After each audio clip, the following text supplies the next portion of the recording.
I don't know if you relate to this comment right here, but like, bro, for me, this chimed in so hard to my spirit, bro. It brought me back to the day, like back to like 2011, 2012, where I was just getting my license back, and you know, like all this stuff. Like basically, I had like, what happened was, okay, let me just tell you a quick story about it. So at one time, I had four warrants for my arrest. One being a felony warrant for possession of broccoli, and it was like a super small amount too. But any amount in Arizona is a usable amount during that time. Now it's completely like willy-nilly out here, but at that time it was like, yo, boom. But at that time I also would have caught a DUI or DWI technically, because of the fact that I was obviously abusing broccoli and then had been out driving. So he could have went worse on me. But this during a time where they would just take you down for that type of thing. Nowadays you'd go down for the whole boat. And anyways, so I had 4 warrants for my arrest. And no matter which way I went, I could never get ahead. Like I could never get ahead. Everything. Like I would save up even like this comment's talking about $2,000. I would save up $300-400, and then some random expense out of nowhere, just like whether it be a flat tire or something, would just bring me right back down. And I always felt like just like it was only me that it was happening to. I didn't feel like anyone else was going through this exact scenario. It took me to going and getting my license back for all this to kind of dissipate away. So the way it started was, I had, like I said, I had 4 warrants for my arrest, 3 for traffic tickets, 1 for the possession of broccoli. So with that being said, I didn't have any options. So I was like, I need to create one. And this guy was like training to be a cop, and I asked him, I was like, yo, if I turn myself in for these warrants, do they all just go away, or does it help pay down these fines? Because I was up to like $5,000 in fines. And he was like, no, it would just take away the warrants and you'll still owe all of the fines. I'm glad I didn't listen to that guy, because that guy was dumb. Because at that time, I'm not sure about now, but at that time, this is how it went. So it was like November. I turned myself in for 4 warrants. The first 2 got OR'd, which are the Phoenix ones. I had Phoenix, North Phoenix, which is the same judge, Tempe, and Scottsdale for all these tickets. So I told him, I was like, yo, man, like, I'll come to court. I'll do whatever I need to do to get this taken care of. So they OR'd me, which is own recognizance, means you can just wait till the court date and come back for the Phoenix ones. And then Scottsdale was like, nah, bro, it's been way too long. We're going to come get you. So there was a hold. So I had to go wait overnight. I was in jail for almost 3 days. So they transferred me all the way over there to Scottsdale, which was not that far. You could just drive right there. It's like 20 minutes away. But anyways, it took them forever to come get me. And I seen the judge in the morning, and he was like, yeah, we're going to hold you. I was like, but why? Like, I literally like turned myself in for these warrants. Why would you hold me? And he was like, I don't know what you did. I just know that we have you now, and you're going to stay. I was like, oh my gosh. So I stayed. So they transferred me right back to the original jail, and then I had to go to what's called, like, I'm gonna call it in the middle jail. So usually these jails are for people who haven't been sentenced. You can usually be sitting up there anywhere between 6 months all the way up to a year, depending on how slow your court case is. My court case was right away, so it's just traffic ticket, you know? So they were like, all right, cool. So I was in there for 2.5 weeks, and then Scottsdale came back and got me and stamped it time served. As I was getting transferred back, I'd met this guy, and he was like, yo, you got time served there? He's like, what are you in here for? I was like, I just turned myself in for warrants. He's like, the great thing about it is going to run concurrent, and that means it'll run all the way together. I was like, wow, okay. So then I got transferred out to Tempe, because Tempe also put a hold on me. And then I went to them, and during all this time, my original court case for Phoenix had came up, and I was unable to go to the court case. So obviously I had another warrant out for my arrest. Anyways, so I went there. They said, yo, time served. Boom. And then went back to the original Phoenix, because there's two Phoenix. North Phoenix is the one I missed. The other Phoenix is the one I actually was able to make it to. Boom, time served. So all of my stuff went from $5,000 all the way down to $1,500 what I owed. So I finally went back to the other North Court. I got my got that one time served as well. And the only court I actually owed money to was Tempe, because I had 3 different charges. So the charges were, I had driving without a license, which is driving unsuspended, and then I had no insurance and no registration. So what they they time served me for, which was the biggest one they could do, which was the no insurance. And then so driving suspended and then no registration, I just had to pay it. So I was like almost $1,500. It was like 14 something. And then my mom was like, yo man, like if you pay some, I'll pay some. Whatever you pay, I'll match. So within like not even 60 days, this whole thing was paid off. Boom. Now I got my license back. I literally had a suspended license from 2008 to 2012. 4 solid years of driving illegally, as well as catching all these tickets, as well as being a complete delinquent. So once I made that change, once I did that, once I went through that, things started just looking up. Like I moved out to California with my to my mom's house for like maybe a month, and I was able to get right back on my feet. I got a cab driving job, and through the cab driving job, I was able to go rent a room somewhere and in someone's house. And the guy's house that I rented a room out of was like, yo, do you want to buy this Ford Explorer? Which I didn't have a car. So I was like, yes. He's like, I'll let you make payments. This is how much I'm selling to you for, which I think it was like $3,000. And I paid him all the way down. I gave him all the money. Boom. I had a car now. So I went from that I had no license, no car, to having a car with money in my pocket, with my license, actual direction in life. So with saving, I've never really been a good saver. I'm gonna admit that right now. I've never been a good savings person. I would like to think that I'm pretty good with money, but saving has never been my forte. So yeah, I'm good with money, but not good with saving.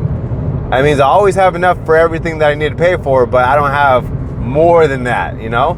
So I like reading that comment because, for one, I thought I was the only one going through this type of stuff.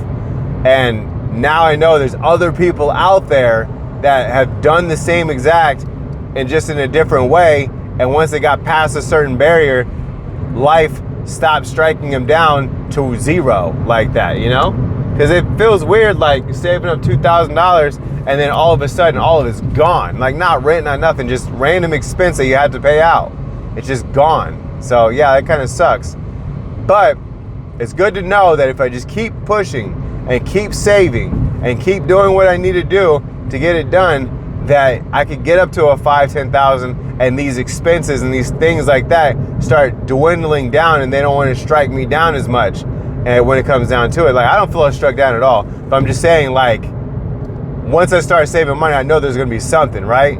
It's always something. So the good thing is like now I have that thing to look forward to. It's like, dude, my goal now is all I gotta do is save $500 to $100 bills. Now I have $5,000. Boom. All I gotta do is save $1,100 bills, and I got 10 grand. You know, like that's how you got to think about it. Think of money rather than the amount, just in $100 bills. How many $100 bills do I need to get to this point right here? When you think of it that way, it doesn't seem that far. Because if I give you $100 bills, actually, hold on, did I mess up? I think I messed up. Hold on real quick. Hold on. Let me do that math again. You know, my math ain't really my forte. Let me just do that math real quick. I just got to make sure I'm saying the right thing. I think that's more than that. Times 100. Oh, 100,000. Okay, cool. So 1,000 $100 bills is $100,000. And then, so that means 100 $100 bills is 10 grand. So that's even better. So 100 $100 bills is $10,000. Isn't that crazy? Like, it's not that much. When you break it down to $100 bills, it's really not that much, man. That's not that much. That's how you know, that's how you can see how people can spend that so quickly and realize, not think about it. Because, like, yeah, if I gave you 10,000 $1 bills, you'd feel like you were balling out of control. But getting 100 $100 bills, which is the same exact amount, it's like you don't have as much. I could literally hand it to you and like, you'd feel like I'd ripped you off. You'd want to count it a few times, you know?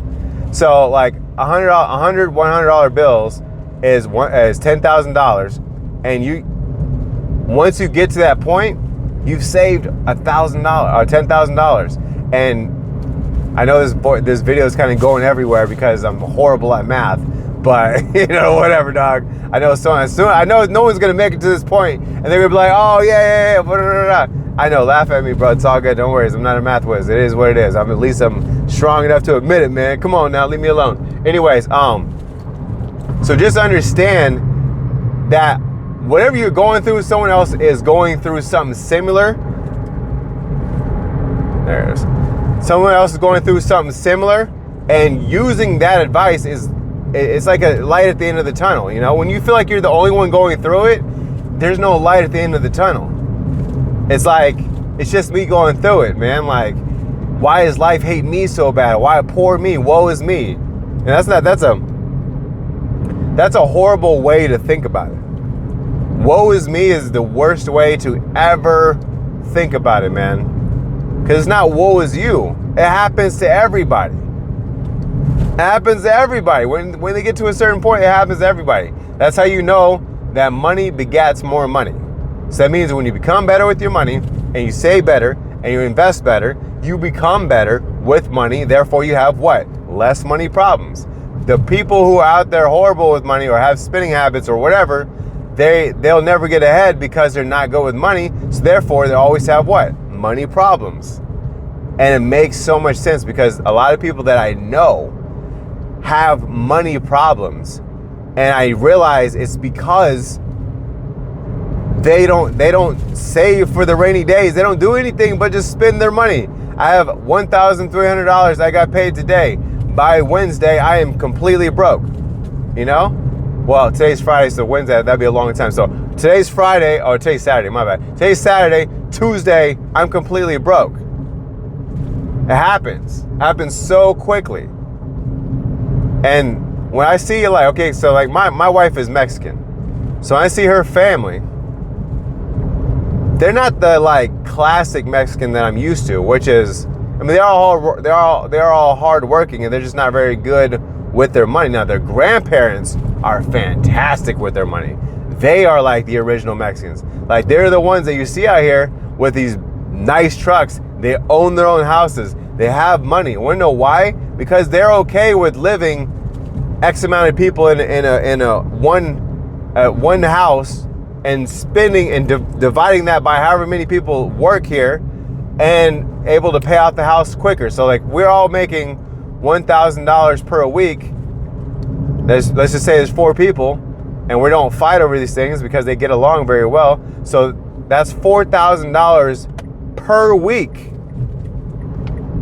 You can see how fast a car could come. You can see how fast a house could get paid off. And then they just spread it out. They go get another house and do the same thing. They get another house and do the same thing. They are so crazy with it that like, they make all this money over here, and then they'll send it back to family in Mexico. I couldn't even tell you the last person in my actual family that I just gave money to besides my mom. You know what I'm saying? Like, bro, the mentality is different. Their thought process is different. So that's what I'm saying. I want to like definitely buckle down on the way I think of things and how I deal with things and how I deal with money situations. And I want to focus on how to be better at these situations, so that way I can move to the next block in life. You know what I'm saying? Like, I want to go to the next level. I don't want to be down here in this level anymore. I want to be up above this level. And what I mean by that is just mentally, you can ascend higher. When you ascend higher mentally, you'll ascend higher physically. And when you do it physically, financially is just the last thing that happens. And sometimes the first thing that happens, but your mentality isn't there. So therefore you end up losing a lot more than you gain in that situation. That's why you got to do the first two first, and then the money will come, because you'll be fantastic with money. I'm not saying everyone has their own slip ups and stuff, but I'm saying once you develop the personality of being better with money, trust me, you'll have a lot less money problems, and you'll be able to move forward in life. You know, like that's why they pump out so much negativity on the news, so you can sink dead into your mind, your pores, your inner being, and then therefore you start developing these problems even when you don't have them. You know, it's not always inflation. Sometimes it is mentality. I appreciate you guys. If you got anything from this, I'm talking about even the smallest amount from this, bro, make sure you guys subscribe, because, bro, we are growing so fast, dog, and I appreciate every single one of you guys. You guys are amazing. Definitely leave a comment down below. I do respond to comments via video, as I did in this one, and I don't respond in the actual comment section, just to let you know. Thank you guys so much for everyone who's ever made it to the end of one of my videos, man. I know, man, I be yapping. Anyways, peace.